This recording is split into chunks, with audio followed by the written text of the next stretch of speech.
one of the chapters in the book is I'll try. Well, and what I say in that chapter is I'll try are two swear words. I'll Yeah. try means I'll try means I'm not invested. I'll try means I don't believe in myself. I'll try means I'm not willing to put in the sweat equity to get the job done. So I hear people say that, Nick. I do understand. People say I do understand that energy vampires and dream stealers are deeply affecting my inner peace and my joyfulness and my optimism and my creativity and my productivity. But that person is my best friend. And what I would say is don't be a victim. You can tell a victim a mile away because they have recited their excuses so many times. They've hypnotized themselves into believing they are true. How do you become a leader or a hero versus a victim? You take your power back from the things you're making excuses about.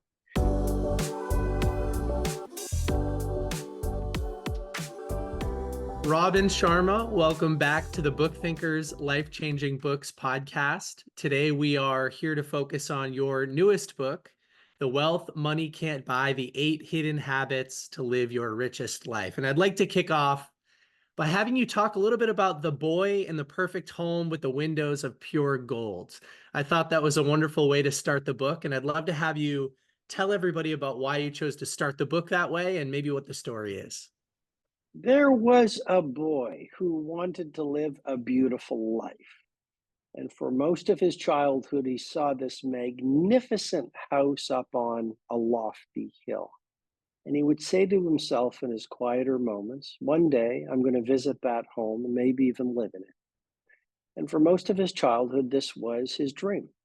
As he got older, he packed up and headed towards this magnificent home on the magical hill. And he traveled for days and days, weeks and weeks, until he eventually found this house. But once he got there, he realized that it was an old house, broken windows. The place was a mess. And through an optical illusion from where he was, what he saw from afar was this piece of magic, when in reality, it was very empty. And that's really in the introduction of The Wealth Money Can't Buy, because our society has in many ways told us, you make a lot of money, you get a lot of things, you are going to be wealthy and happy. But it makes me think of what Jim Carrey once said, I wish everyone could be rich and famous to realize it doesn't make a difference. I need to say, the fifth form of wealth in the book is money. Of course it's important. But when it becomes our master versus our servant, and when we identify ourselves and define ourselves by our material things, I think we lose inner peace and a lot of happiness. So, Robin, I'm curious how you keep this perspective and how you stay in touch with what the masses are thinking, because at this point, you've been a successful author and thought leader for a number of years now. I imagine you don't worry about money. You're not a servant to money on a daily basis or anything like that. But clearly, when you look at social media kind of from a high level, people are still struggling with this problem. So why did you decide to write about this? Maybe who was telling you that this is still a problem they're facing that kind of inspired the story? Well, I just think people are under a lot of pressure for a lot of reasons. We live in a world of polycrisis right now. And I think people are a lot of pressure, especially from social media, because it's almost like, okay, I guess I'm not winning because I don't have the things I'm seeing people showing on social media. I'm not eating in the right places. I'm not driving the right cars. I'm not on private jets. I don't have all these material things. I guess I'm not winning. But in the book, I explain and offer very humbly this model, the 8 forms of wealth. You know, integrity is more valuable than money. You have a great home life, connection with people you love. That's worth more than all the gold in the world. The second form of wealth in the book, health. Health is wealth, and often health is something we take for granted until we lose it. So many of us have these forms of true wealth and real riches right in front of us that we don't acknowledge because we've been programmed by society to think wealth and winning is money, material things, social position, social media likes, etc. So, Robin, I'm curious, outside of reading your book, what are the top things that you tell people to do to kind of start transforming their mindset around wealth? Because like you said, we have all these societal pressures. We look on Instagram, we're scrolling every day, and it's like, oh, these people are happy, and yet we fail to look around us and see what we actually do have. So what are some of the tips that you give people, like when they come and ask you, hey man, like I feel like I don't have enough? Like what are the tips that you give people to start changing their mindset? It's a great question, and it's a big question. There's a few things I would say. Oscar Wilde said, "Be yourself. Everyone else is taken." So that'd be my first reply, Luke. Second thing I would say, success on society's terms while losing yourself in the process is not victory, it's tragedy. Find your own scoreboard. If the world says, "Oh, winning is social media likes and being in the right restaurants, etc." Take some time alone. What a concept. Spend some time in solitude. Write in a journal every morning. Take an hour long morning walk in nature and start asking yourself some of the big questions. What are the values most important to me? What lights me up? Because when you do what lights you up, it lights up the world. Here's another question to ask yourself in your journaling or your meditation. On the last hour of my last day, how will I have wished I will have lived for me to feel I lived a great life? Another tool, MVP. MVP in sports circles is most valuable player. In my methodology, MVP is meditation, visualization, and prayer. We can get into the dynamics of it, but meditating, visualizing, and praying for even 20 minutes every morning will introduce you to who you truly are in your highest self so you live your life versus society's life. And the final thing, just to bring value to all your listeners, and by the way, Nick and Luke, I want to celebrate you at Book Thinkers for everything that you do. And I mean that very sincerely, turning people on to books and reading. Education is inoculation against disruption. The leader who learns the most wins. I love your feed. I love what you do. I need to recognize you for that. So the final tool I'd offer to book thinkers, followers, it's called the 5-question morning maximizer. This will help you figure out how to live your best life. In your journaling, answer 5 questions every morning. Number 1, what am I grateful for? We all know that gratitude is the antidote to fear. Number 2, write a paragraph. Where am I winning? Because the human brain focuses on where we're losing. It's the negativity bias. This will protect your hope, give you energy and momentum. Number 3, what will I let go of today? Very powerful question. You forgive the unforgiven. That releases energy, creativity, productivity. Number 4, what does my ideal day ahead look like? Because creativity breeds mastery. And number 5, what needs to be said at the end? You write a paragraph about what you want said about you on the last day of your life. That allows you to live to the point so you're not busy being busy and you get the important things done. So much value. Thank you so much for sharing, Robin. That those questions are amazing and a great way to just reframe your day. I love that. Now, I getting into you have this concept in the book and it's Penam. Can you talk a little bit about that and we can explore that in the book a little bit and maybe we can ask some more questions pertaining to that? Absolutely. Starting principle might be we see the world not as it is, we see the world as we are. I better repeat that again because I think it'll be valuable. We wake up and we think we see the world. No, we don't see the world as it is. We see the world as we are. We see it through a perceptual filter, through a lens of our programs and our beliefs that we've picked up from the world. There are 5 forces, that's Penham, 5 forces that I share in that chapter of the wealth money can't buy. The P in Penham stands for our parents. Our parents are our earliest teachers. If they say money doesn't grow on trees, don't trust the world, be like everyone else, don't dream too big, you're not smart enough, that shapes the way we see the world. The E in Penham is our environment. Our environment, our workspaces, people we follow online, the magazines we read, the books we expose ourselves to, has a profound impact on our creativity, on our performance, on our self-belief, our confidence in the way we live. The N in Penem, the third force that shapes us profoundly, is the nation we live in. If you live in a war-torn country, a country with a lot of collective trauma, you won't be able to see the opportunities unless you do the inner work required. The A in Penem, our associations. We become our conversations. That's why I love books like you. Plato, said it very well. A home full of books is a home with soul. I think reading a book is having a conversation with the author.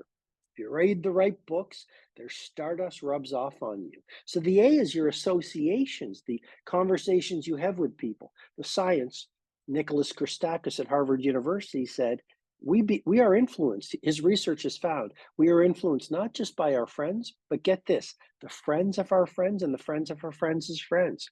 So get your associations right, strip out the energy vampires, build your life with people whose lives you want to be living. And the M is media, social media, advertising, television. Invisibly and subtly, media shapes the way we see the world and either causes us to be victims or leaders. I love this. I love this framework, Robin. And I'm curious for somebody in the audience that's listening and they go, okay, associations, the friends of my friends. I mean, that seems like something that's a little hard to control or change. Do you have any recommendations for people as they're looking to upgrade their associations? I'm sitting here today with Ken Rusk, who has done hundreds of millions of dollars in business. He's also sold tens of thousands of books and changed countless lives. We're sitting here today because he is sponsoring today's episode. So Ken, tell everybody about your course. Well, thank you. I built a course called The Path to a Successful Life. It's designed around trying to get somebody unstuck. You know, sometimes you're feeling like you're kind of stuck in where you are and you're not really sure what you want your life to look like or how to go about getting it. Well, for the cost of about dinner and a movie and maybe the time you spend on a weekend, you can exactly what you want your future to look like and how to go about getting it. You know the power of vision. That's why you watch podcasts like this. So click the link below, get signed up, and let me know what your experience is like. Don't be a victim. Mm. I hear one of the chapters in the book is I'll try. And what I say in that chapter is I'll try are two swear words. I'll try means I'm not invested. I'll try means I don't believe in myself. I'll try means I'm not willing to put in the sweat equity to get the job done. So I hear people say that, Nick. I do understand. People say I do understand that energy vampires and dream stealers are deeply affecting my inner peace and my joyfulness and my optimism and my creativity and my productivity. But that person is my best friend. And what I would say is don't be a victim. You can tell a victim a mile away because they have recited their excuses so many times. They've hypnotized themselves into believing they are true. How do you become a leader or a hero versus a victim? You take your power back from the things you're making excuses about. And so if this is my best friend and he's now toxic or she's toxic or bringing me down, well, I would simply say, love them from afar. Or rather than hanging out with them and chatting with them every day, do it once a week. And sometimes you'll have to do a hard red line and say goodbye to that person. And just remember reason, season, lifetime. Some people come into our life for a reason. Some people come into a life for a season. And a few people get to stay with us for an entire lifetime. But you only get one life, as far as I can tell. And so get rid of the people who are bringing you down. I think I might clip that and send that to a few people in my network who have those commonly recited excuses for why some people need to stay in their life. And but I love your advice, and I think that's very profound. I'll ask one more question about the Penem framework. The M in media. I've realized over the last couple of years that social media, it can be a very positive and constructive place depending on who you follow and what you choose to consume. And I recommend that people audit their social media feeds as often as they can. And anytime you come across a video that creates a feeling of divisiveness or maybe stirs a negative emotion, unfollow that account. And you can actually, especially on Instagram, you can hold down and say, I'm not interested in this profile or this type of content. But Robin, what types of media do you consume? And maybe give some practices around how to audit or remove negative media. Well, what I would say, Nick, is use joy as your GPS. And I talked about that. There was a framework that I taught in the 5 a.m. club on that. But trust your joy. And if trust how you feel when you look at a post of someone, if it brings you down or bothers you, well, then, you have the option to stop following that person. Second thing I'd say is remember the IPOP principle: input positivity and you'll output positivity and productivity. And then the third thing I would say is technology and social media is a fantastic servant and it's a terrible master. So I like art. I follow art feeds. I follow book thinkers because I am a huge, huge, huge book lover. One of the acronyms in the Wealth Money Can't Buy is BABBLE, which is book accumulation beyond lifetime expectancy. I think a lot of your followers and viewers, and I'm sure you too, buy more books than you'll ever read. And I think that's a beautiful thing. So fill your library with unread books. I think it just speaks to promise.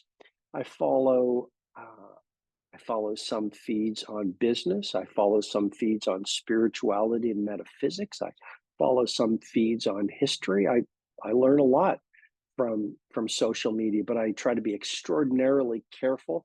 I have Friday, my zero device day, my digital Sabbath. I turn my phone off for 24 hours. So I have these different habits that really help me leverage technology versus allowing it to invade and destroy my focus, my productivity, my life. Yeah, if you don't curate your algorithm, it will run you. And I tell people that like all the time. You have to be so careful about what you're liking, who you're following, and you have to. And the crazy part is that algorithm will actually work for you. So you can get it to work for you by following the proper account. So I love that advice. It's so good. Now, Robin, I'm also curious about how your routines, your habits have changed since writing the 5 a.m. club. Like, what are you doing now versus what you did then? Are you still very rigid about your mornings? Like, how is that looking today? Well, Luke, I was never very rigid about my routines. Someone once said to me at a live event, let planning be your springboard so spontaneity can be your splash. I spoke to a client a little while ago. He said every day he has, I think it was 34 items on his checklist that he needed to do for it to be a great day. I'm not judging, I'm just reporting. I'm just saying that seems like a lot of pressure to put on yourself. I trust my body. If I need a little bit more sleep, I take a little bit more sleep. But for I'd say 20 plus years, I was up most days at 5. How have my habits changed? I think 4 a.m. is the new 5 a.m. and I know you guys are probably shaking your heads, and a lot of your viewers are. But for the past year or so, I've been getting up I live on a farm, and I get up at 4 a.m. and I listen to the dogs barking and the roosters crowing, and I spend 45 minutes roughly in MVP, meditation, visualization, and prayer. And that wasn't a Freudian thing, by the way, when I did prayer. But I have to say, we're all looking for a tool that will make us more powerful, more faithful to our ethical ambitions, more loving, more resilient, more brave, and it's MVP. I want to say this: meditation, visualization, and prayer, and we can get into it if you want, what it looks like, but it's just, you do that for a month or two and you get you get access to these powers and build intimacy with gifts and talents that you didn't even know. So the 4 a.m. has worked really well for me, and then I start my workout at 5. For many years, I'd sleep at 11. For decades, I'd sleep at 11 p.m. But I've realized that if I want to get up at 4 a.m., I can't sleep at 11 a.m. So it's Ben Franklin's early to bed, early to rise, and it's worked incredibly well for me. I've calibrated my pre-sleep ritual a lot, so that's another change.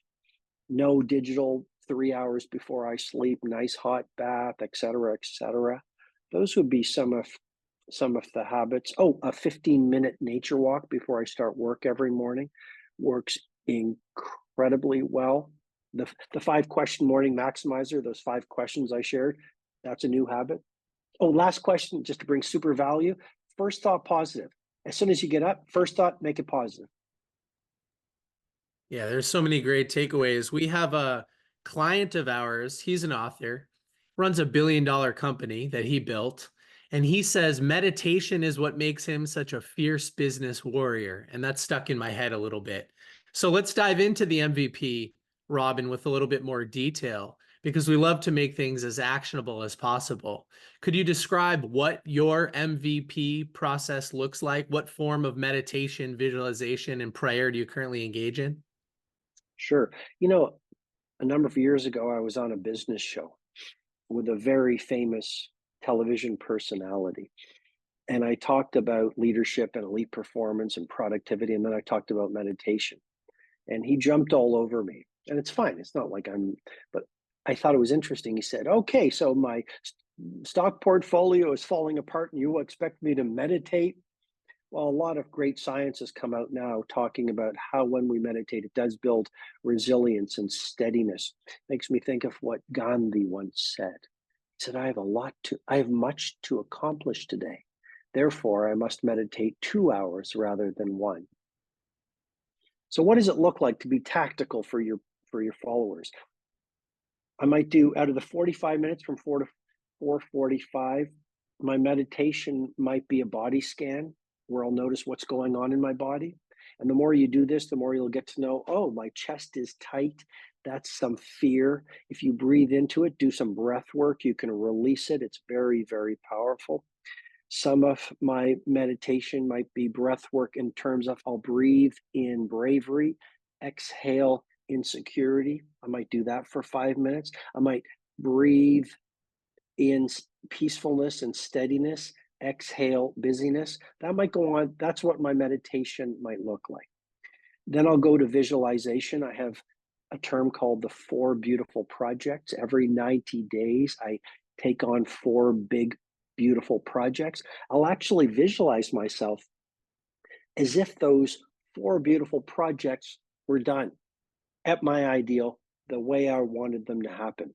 And I just kind of simmer and I just kind of lay and see the pictures in colors. I inhabit those images. And it's lots of science on the power of visualization. Athletes do it. But I see myself as if those 4 beautiful projects were accomplished exactly the way I wanted them to. And then the final element of MVP is prayer. If you're not religious, then call it scientific prayer because science has confirmed praying really works. If you're religious, then call it religious prayer. The real idea is I pray for my elderly parents so they live long, healthy lives. I pray for the rest of my family. I pray for my team because they're like my family. Nick and Luke, I pray for my clients because one of the traps of success is you forget who puts food on the family table. And by praying every morning while the world is asleep for my clients and my readers from around the world who allow me to write these books, 31 years in the game, it reminds me who I work for. I pray for my projects. I pray for strength. I pray for a safer world. That's what MVP looks like. It's such a beautiful thing. And I think so many people can value from starting their day that way. I've picked up meditation on and off over the years, but I've been way more consistent with it over the last 3 to 4 months. Well, it's maybe been longer than that. It may have been like the last 6 months, honestly. But the change in myself and the way I show up for my family is powerful.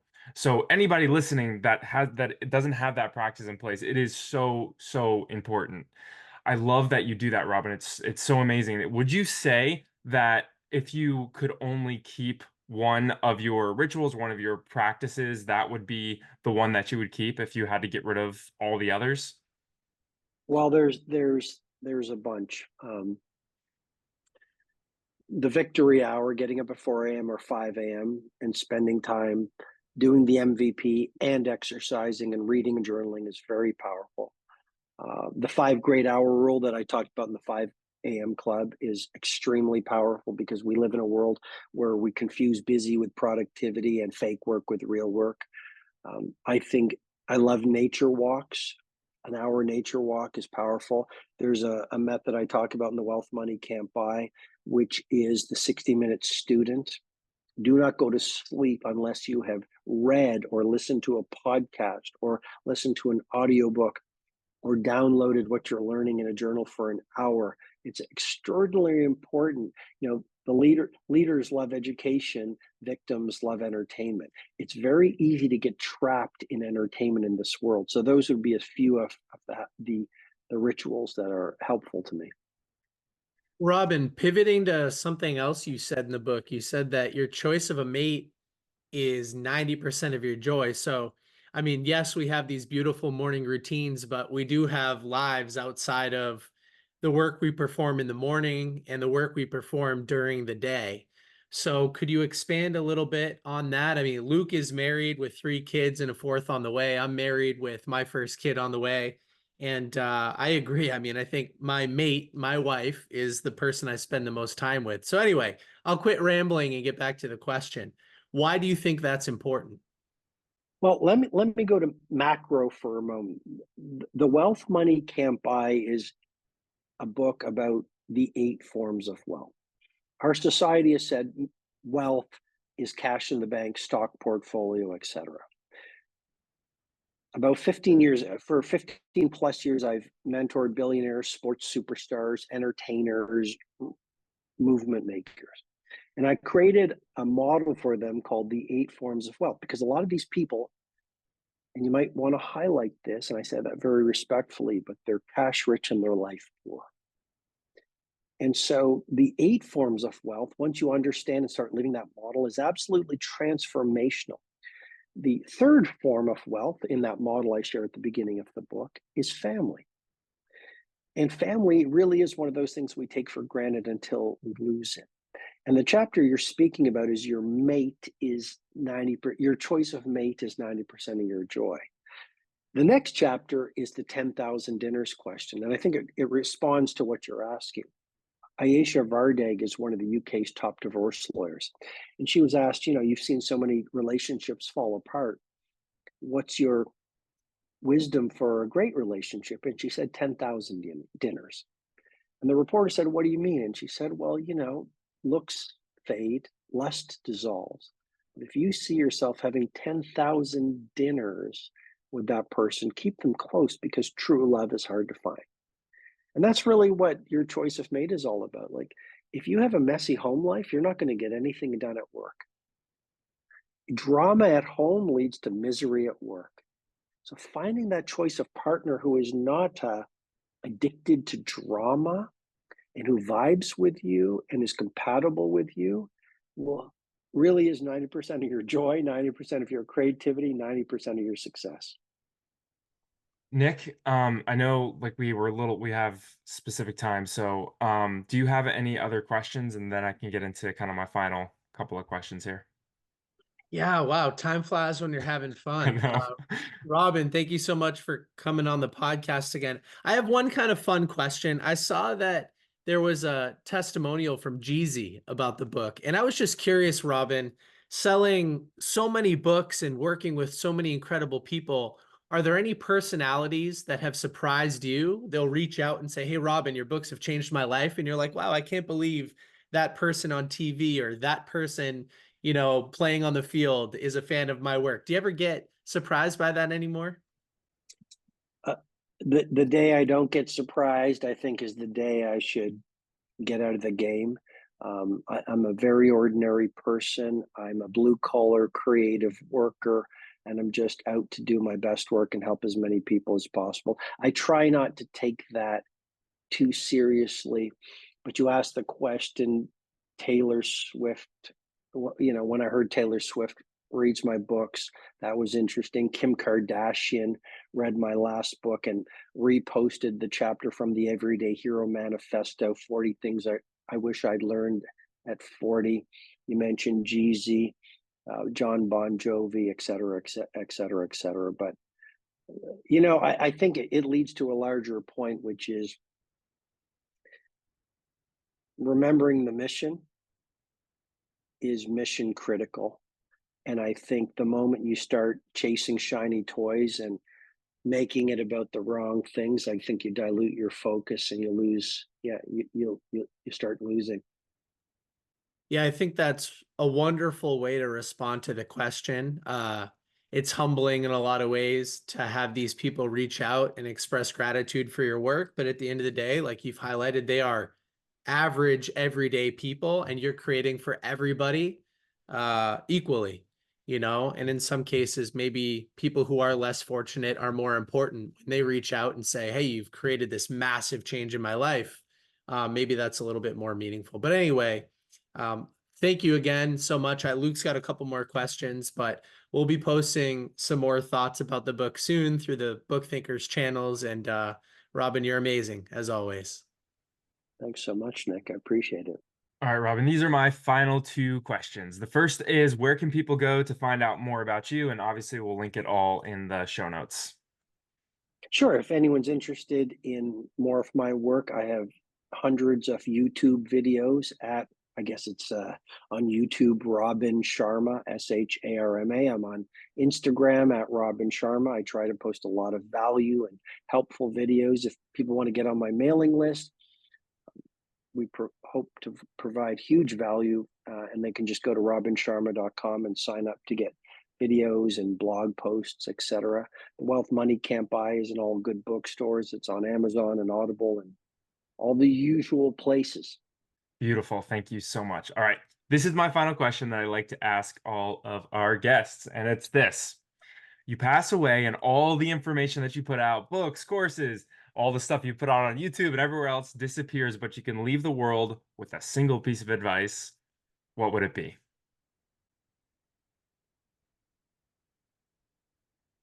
Well, when my dad turned 87 on Friday, and when I was growing up, he said, Robin, when you were born, you cried while the world rejoiced. Live your life in such a way that when you die, the world cries while you rejoice. Pretty great wisdom. Yeah.